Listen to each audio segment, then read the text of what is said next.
When I drew nigh the nameless city, I knew it was accursed. I was traveling in a parched and terrible valley under the moon, and afar I saw it protruding uncannily above the sands as part of a corpse may protrude from an ill-made grave. Fear spoke from the age-worn stones of this hoary survivor of the deluge, this great-grandmother of the eldest pyramid, and a viewless sorrow repelled me and bade me retreat from antique and sinister secrets that no man should see, and no man else had dared to see. Remote in the desert of Araby lies the nameless city, crumbling and inarticulate, its low walls nearly hidden by the sands of uncounted ages. It must have been thus before the first stones of Memphis were laid, and while the bricks of Babylon were yet unbaked. There is no legend so old as to give it a name, or to recall that it was ever alive, but it is told of in whispers around campfires, and muttered about by grandams in the tents of sheiks, so that all the tribes shun it without wholly knowing why. It was of this place that Abdul al-Azrad, the mad poet, dreamed on in the night before he sang his unexplained couplet. That is not dead which can eternal lie, and with strange aeons even death may die. I should have known the Arabs had good reason for shunning the nameless city, the city told of in strange tales but seen by no living man. Yet I defied them and went into the untrodden waste with my camel. I alone have seen it, and that is why no other face bears such hideous lines of fear as mine. Why no other man shivers so horribly when the night wind rattles the windows. When I came upon it in the ghastly stillness of unending sleep, it looked at me, chilly from the rays of a cold moon amidst the desert's heat. And as I returned its look, I forgot my triumph at finding it, and stopped still with my camel to wait for the dawn. For hours I waited, till the east grew gray and the stars faded, and the gray turned to roseal light edged with gold. I heard a moaning and saw a storm of sand stirring among the antique stones, though the sky was clear and the vast reaches of desert still. Then suddenly above the desert's far rim came the blazing edge of the sun, seen through the tiny sandstorm which was passing away, and in my fevered state I fancied that from some remote depth there came a crash of musical metal to hail a fiery disk, as Memnon hails it from the banks of the Nile. My ears rang and my imagination seethed, as I led my camel slowly across the sand to that unvocal stone place, that place too old for Egypt and Marot to remember, that place which I alone of living men had seen. In and out amongst the shapeless foundations of houses and places I wandered, finding never a carving or inscription to tell of these men, if men they were, who built this city and dwelt therein so long ago. The antiquity of the spot was unwholesome, and I longed to encounter some sign or device to prove that the city was indeed fashioned by mankind. There were certain proportions and dimensions in the ruins which I did not like. I had with me many tools and dug much within the walls of the obliterated edifices, but progress was slow, and nothing significant was revealed. When night and the moon returned, I felt a chill wind which brought new fear, so that I did not dare remain in the city, and as I went outside the antique walls to sleep, a small, sighing sandstorm gathered behind me, blowing over the gray stones, though the moon was bright in most of the desert still. I awakened just at dawn from a pageant of horrible dreams, my ears ringing as from some metallic peal. I saw the sun peering redly through the last gusts of a little sandstorm that hovered over the nameless city and marked the quietness of the rest of the landscape. Once more I ventured within those brooding ruins that swelled beneath the sand like an ogre under a coverlid, and again dug vainly for relics of the forgotten race. At noon I rested, and in the afternoon I spent much time tracing the walls and bygone streets and the outlines of the nearly vanished buildings. I saw that the city had been mighty indeed, and wondered at the sources of its greatness. To myself, I pictured all the splendors of an age so distant that Chaldea could not recall it, and thought of Sarnath the Doomed, that stood in the land of Manar when mankind was young, and of Ib, that was carven of gray stone before mankind existed. All at once I came upon a place where the bedrock rose stark through the sand and formed a low cliff, and here I saw with joy what seemed to promise further traces of the antediluvian people. Hewn rudely on the face of the cliff were the unmistakable facades of several small, squat rock houses or temples, whose interiors might preserve many secrets of ages too remote for calculation. Those sandstorms had long since effaced any carvings which may have been outside. Very low and sand-choked were all the dark apertures near me, but I cleared on with my spade and crawled through it, carrying a torch to reveal whatever mysteries it might hold. When I was inside, I saw that the cavern was indeed a temple, and beheld plain signs of the race that had lived and worshipped before the desert was a desert. Primitive altars, pillars, and niches, all curiously low, were not absent, and though I saw no sculptures nor frescoes, there were many singular stones clearly shaped into symbols by artificial means. The lowness of the chiseled chamber was very strange, for I could hardly more than kneel upright, but the area was so great that my torch showed only part of it at a time. I shuddered oddly in some of the far corners, where certain altars and stones suggested forgotten rites of terrible, revolting, and inexplicable nature that made me wonder what manner of men could have made and frequented such a temple. When I had seen all that the place contained, I crawled out again, avid to find what the temples might yield. Night had now approached, yet the tangible things I had seen made curiosity stronger than fear, so that I did not flee from the long moon-cast shadows that had daunted me when first I saw the Nameless city. In the twilight I cleared another aperture and with a new torch crawled into it, finding more vague stones and symbols, though nothing more definite than the other temple had contained. The room was just as low, but much less broad, ending in a very narrow passage crowded with obscure and cryptical shrines. About these shrines I was prying when the noise of a wind and my camel outside broke through the stillness and drew me forth to see what could have frightened the beast. The moon was gleaming vividly over the primeval ruins, lighting a dense cloud of sand that seemed blown by a strong but decreasing wind from some point along the cliff ahead of me. I knew it was this chilly, sandy wind which had disturbed the camel and was about to lead him to a place of better shelter when I chanced to glance up and saw that there was no wind atop the cliff. This astonished me and made me fearful again, but I immediately recalled the sudden local winds I had seen and heard before at sunrise and sunset, and judged it was a normal thing.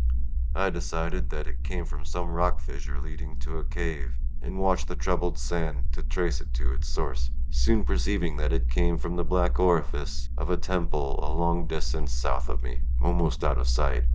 Against the choking sand cloud I plodded toward this temple, which as I neared it loomed larger than the rest, and shewed a doorway far less clogged with caked sand.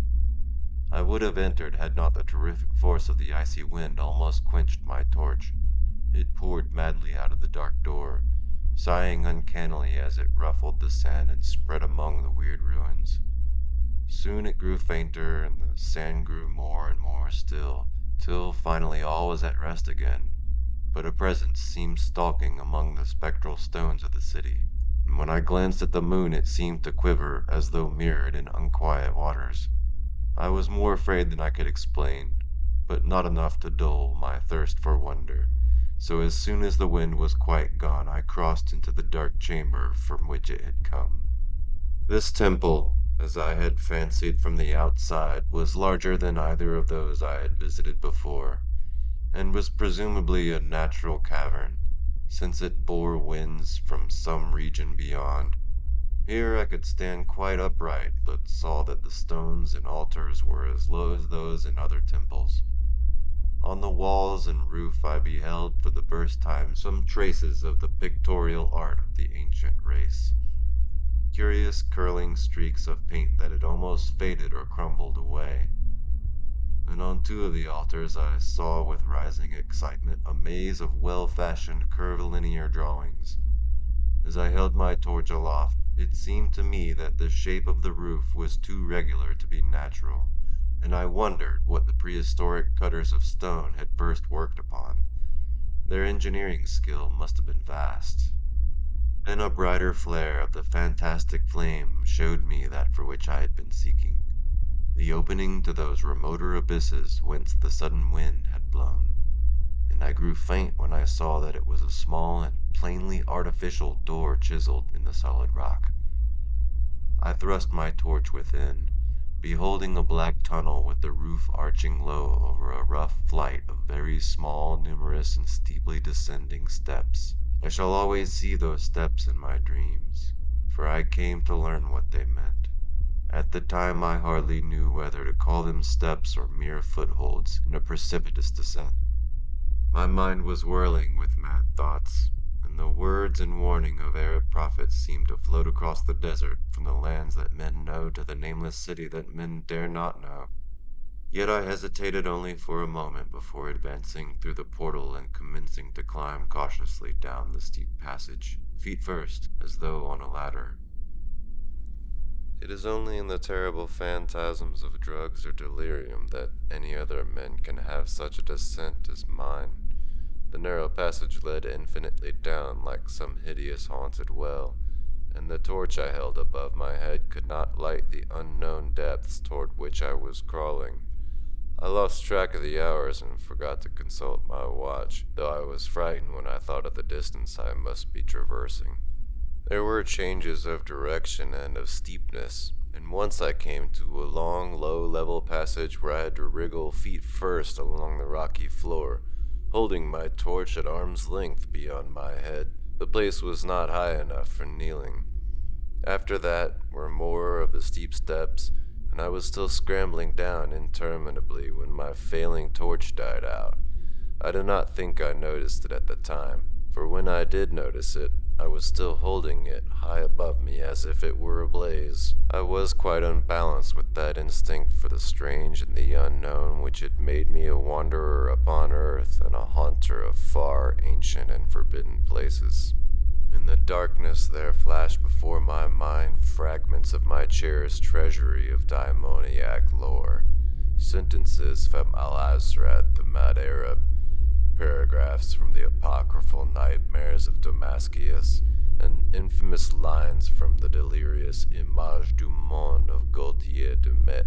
I repeated queer extracts and muttered Afra-Sahib and the diamonds that floated with him down the Oxus, later chanting over and over again a phrase from one of Lord Dunsany's tales, the unreverberate blackness of the abyss.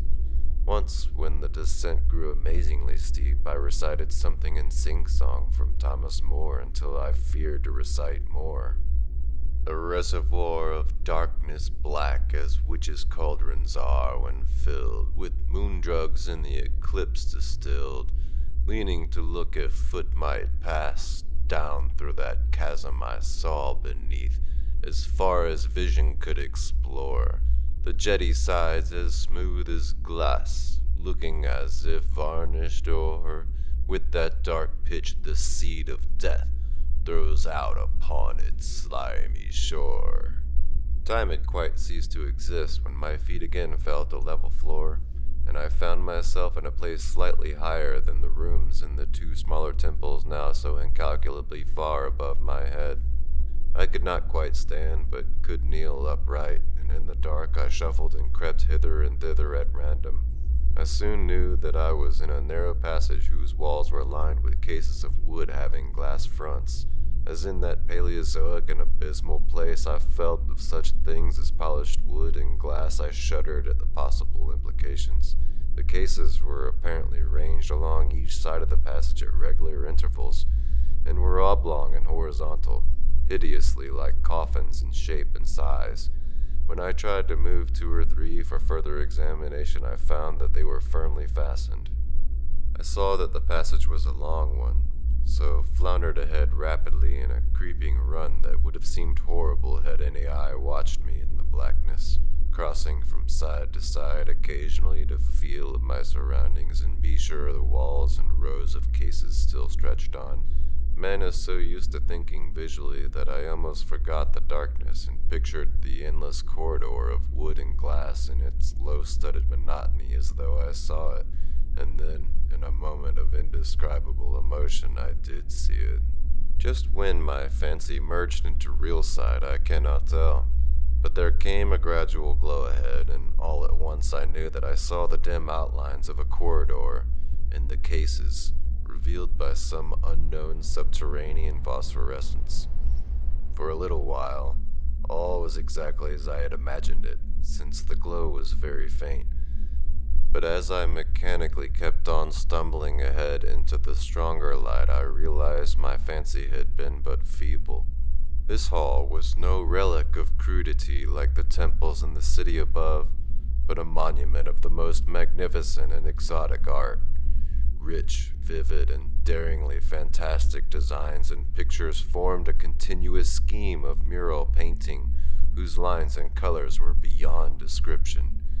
The cases were of a strange golden wood, with fronts of exquisite glass and containing the mummified forms of creatures outreaching in grotesqueness the most chaotic dreams of man. To convey any idea of these monstrosities is impossible.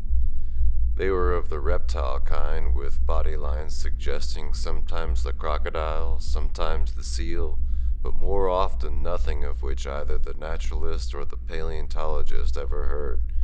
In size they approximated a small man, and their forelegs bore delicate and evidently flexible feet, curiously like human hands and fingers.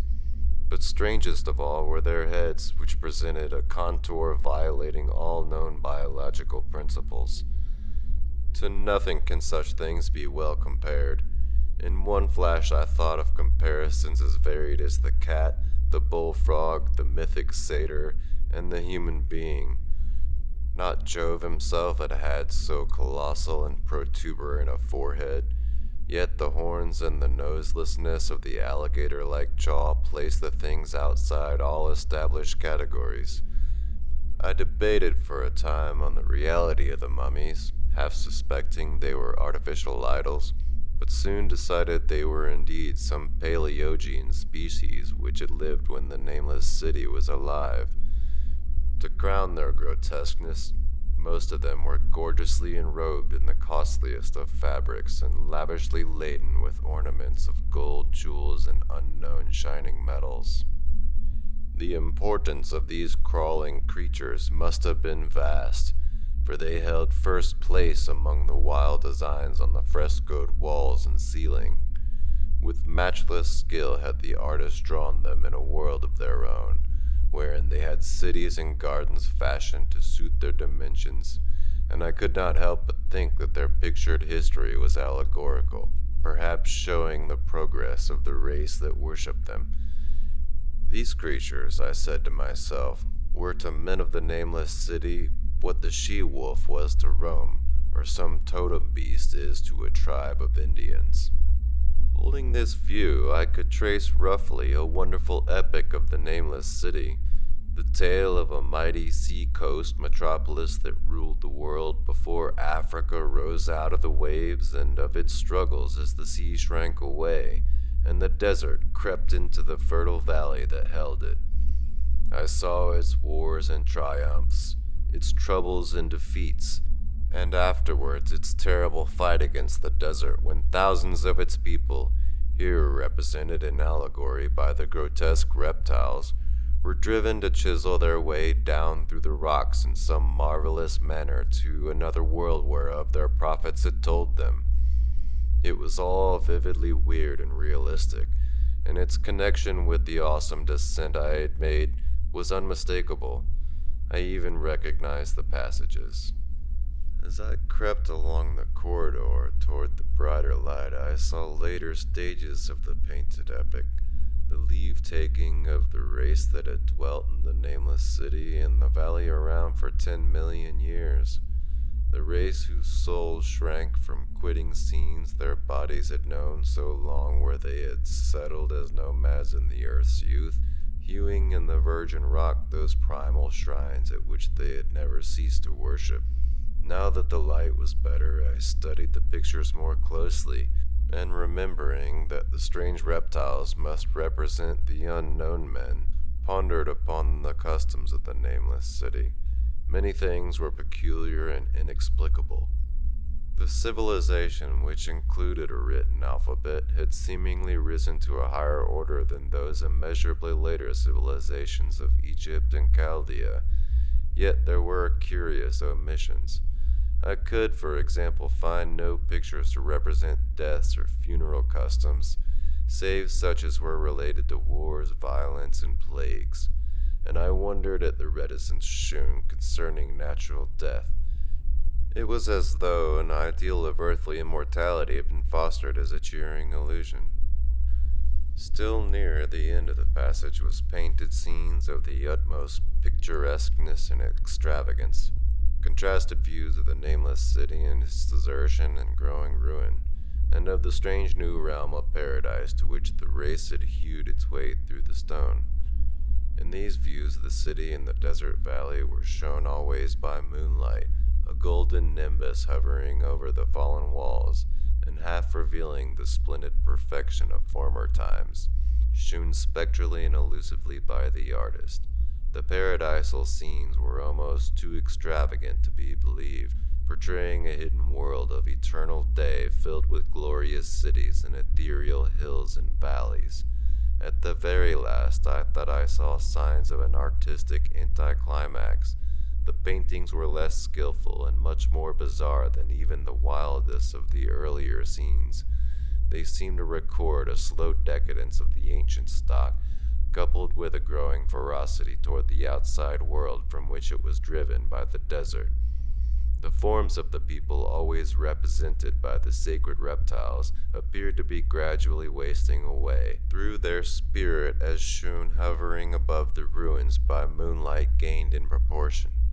Emaciated priests, displayed as reptiles in ornate robes, cursed the upper air and all who breathed it, and one terrible final scene showed a primitive-looking man, perhaps a pioneer of ancient Irem, the city of pillars, torn to pieces by members of the elder race. I remember how the Arabs fear the Nameless City, and was glad that beyond this place the gray walls and ceiling were bare.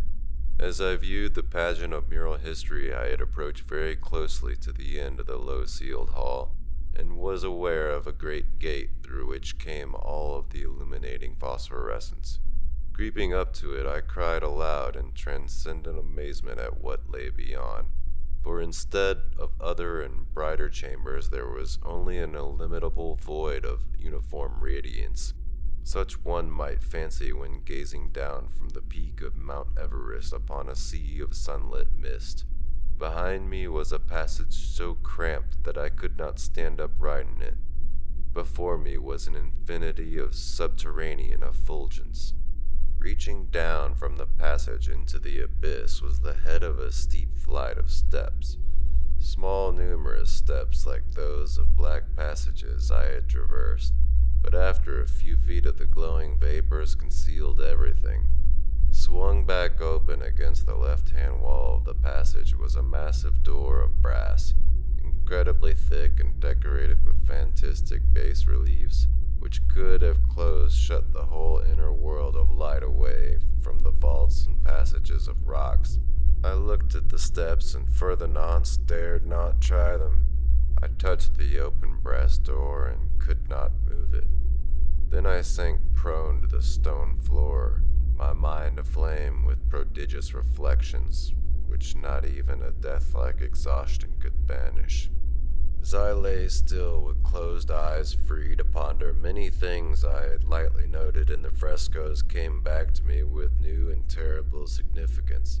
Scenes representing the Nameless City in its heyday, the vegetation of the valley around it, and the distant lands with which its merchants traded.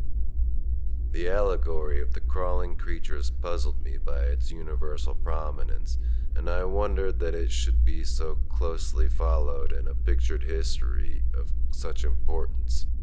And the frescoes of the Nameless city had been shewn in proportions fitted to the reptiles. I wondered what its real proportions and magnificence had been, and reflected a moment on certain oddities I had noticed in the ruins. I thought curiously of the lowness of the primal temples and of the underground corridor, which were doubtless hewn thus out of deference to the reptile deities there honored, though it perforce reduced the worshippers to crawling. Perhaps the very rites here involve crawling in imitation of the creatures. No religious theory, however, could easily explain why the level passages in that awesome descent should be as low as the temples, or lower since one could not even kneel in it. As I thought of the crawling creatures whose hideous mummified forms were so close to me, I felt a new throb of fear.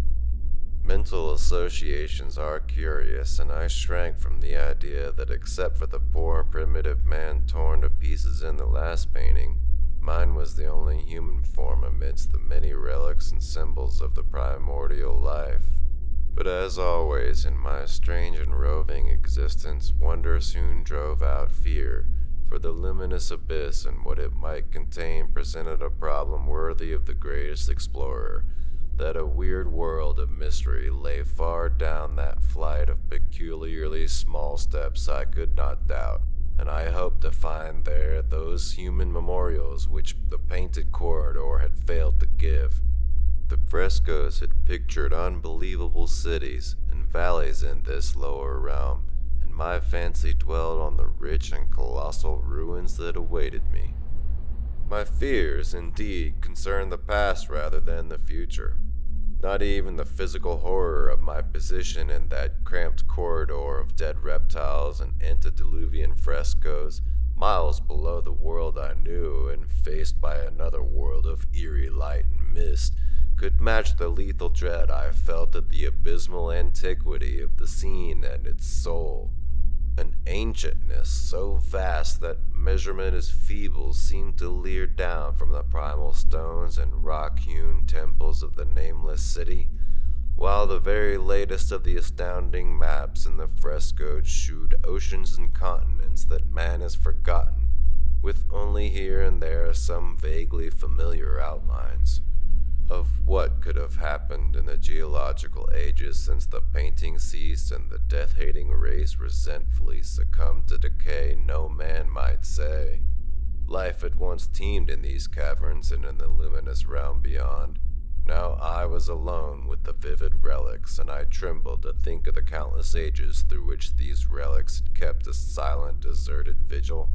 Suddenly there came another burst of that acute fear which had intermittently seized me ever since I first saw the terrible valley and the Nameless city under a cold moon. And despite my exhaustion, I found myself starting frantically to a sitting posture and gazing back along the black corridor toward the tunnels that rose to the outer world. My sensations were much like those which had made me shun the Nameless city at night, and were as inexplicable as they were poignant. In another moment, however, I received a still greater shock in the form of a definite sound, the first which had broken the utter silence of these tomb-like depths. It was a deep, low moaning, as of a distant throng of condemned spirits, and came from the direction in which I was staring.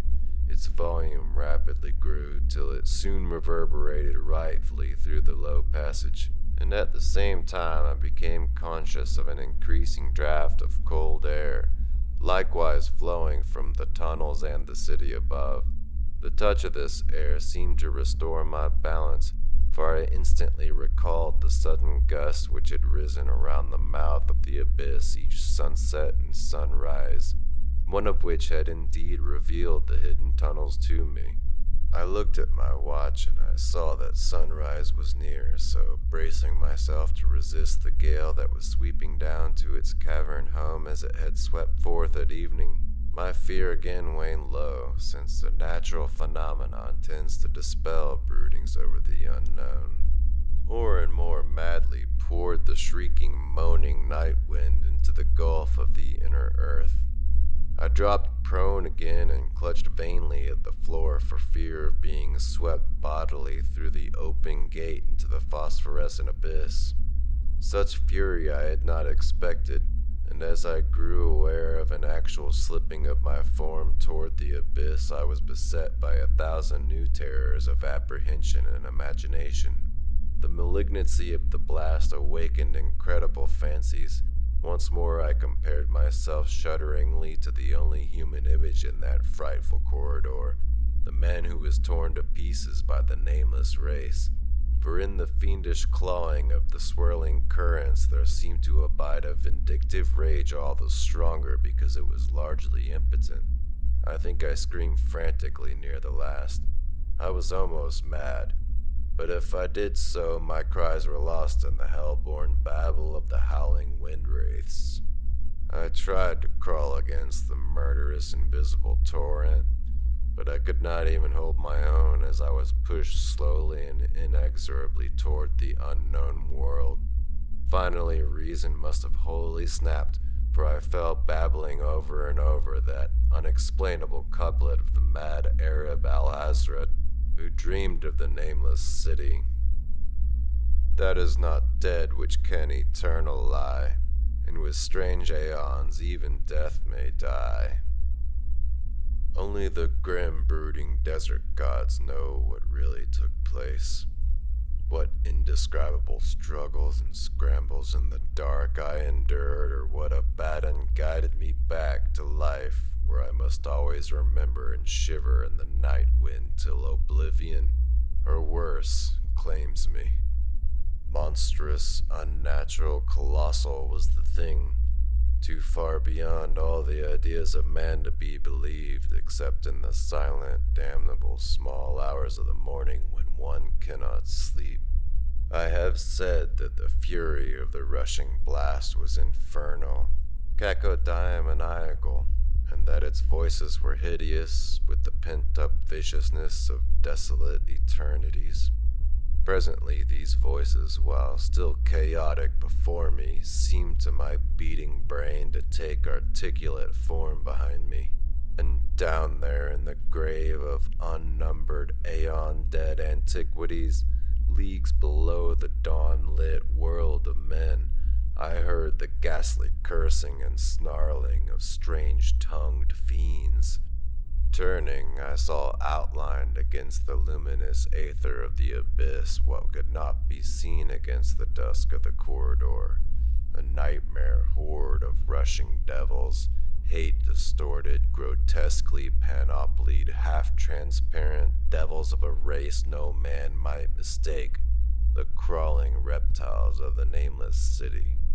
And as the wind died away, I was plunged into the ghoul-pooled darkness of Earth's bowels, for behind the last of the creatures the great brazen door clanged shut with a deafening peal of metallic music whose reverberations swelled out to the distant world to hail the rising sun as Memnon hails it from the banks of the Nile.